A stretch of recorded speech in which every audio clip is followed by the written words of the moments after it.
Have you ever tried to take a snapshot at a moving object? It's very difficult. You must anticipate where an object is going to be next, snap the picture, and hope that you have everything in focus. Well, that's just what the Federal Reserve Board will try to do today. Today we'll preview how the economy looks through the Fed's lens.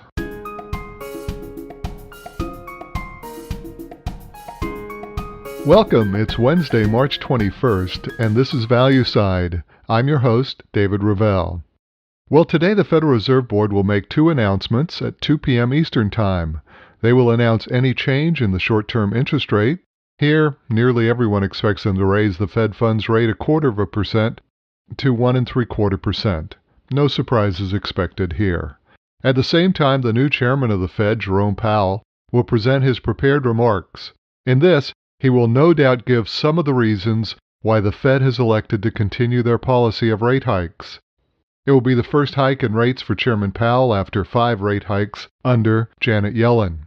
Again, little in the way of surprises are expected in Powell's remarks, but it's the third report that the Fed will make today that we need to spend some time reviewing carefully, and that report is the Fed's economic projections. It is this report that is the real nuts and bolts of this new higher interest rate policy.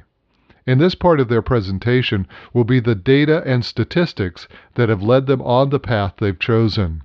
The economic projections will be in 3 parts: economic growth, inflation, and the employment situation. So here's what we see going into the presentation. First, economic growth. If we use the Atlanta Federal Reserve's measure of growth, the new GDP Now model, things don't look so encouraging. You may remember back in January when the GDP Now model was projecting a stunning 5% growth in the economy. Now remember, this model is updated regularly, and in their own words, the model should be considered as a running estimate of GDP growth. And we've experienced a dramatic change in most of the recent estimates. In its latest report, issued last Friday, the GDP Now model estimates that economic growth has slowed dramatically to just 1.8%.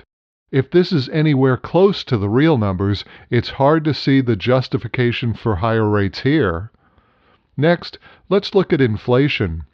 As you know, the Fed has a target rate on inflation of 2%. This rate would indicate that companies have some strength in their ability to raise rates, and additionally, this would keep the economy far away from any deflationary trends. The Fed has a couple of different ways that they measure inflation. There's the Personal Consumption Price Index and the Core Index. By both of these measures, they show that inflation is well below the Fed's target rate. The PCE comes in at 1.7% inflation, while the core rate comes in at 1.5%. Again, no real justification for higher rates here either. Finally, the Fed's report will look at unemployment, and without a doubt, this is the one measure that does justify raising rates. By almost any standard, the economy is operating at full employment.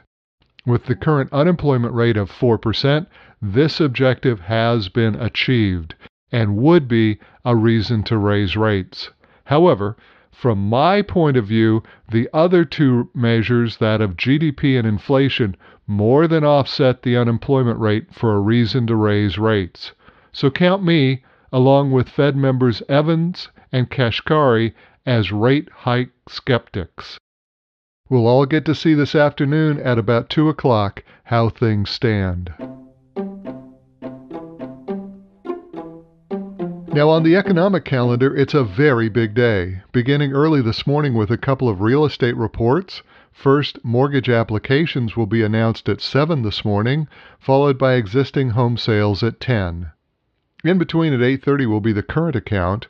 We are expecting to see a big bump up in the federal deficit, due more to the corporate repatriations that took place last December as U.S. companies brought offshore funds back home.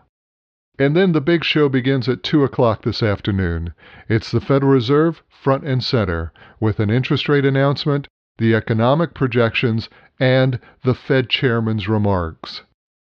Now, over on the earnings calendar, we are scheduled to hear from the cereal maker General Mills, Guess Corporation, the operator of 1,680 apparel stores across the country.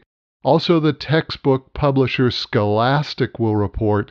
And finally, Winnebago, the manufacturer of recreational vehicles. And that brings you up to date on the investment markets for today. We'll be back tomorrow to see how we did.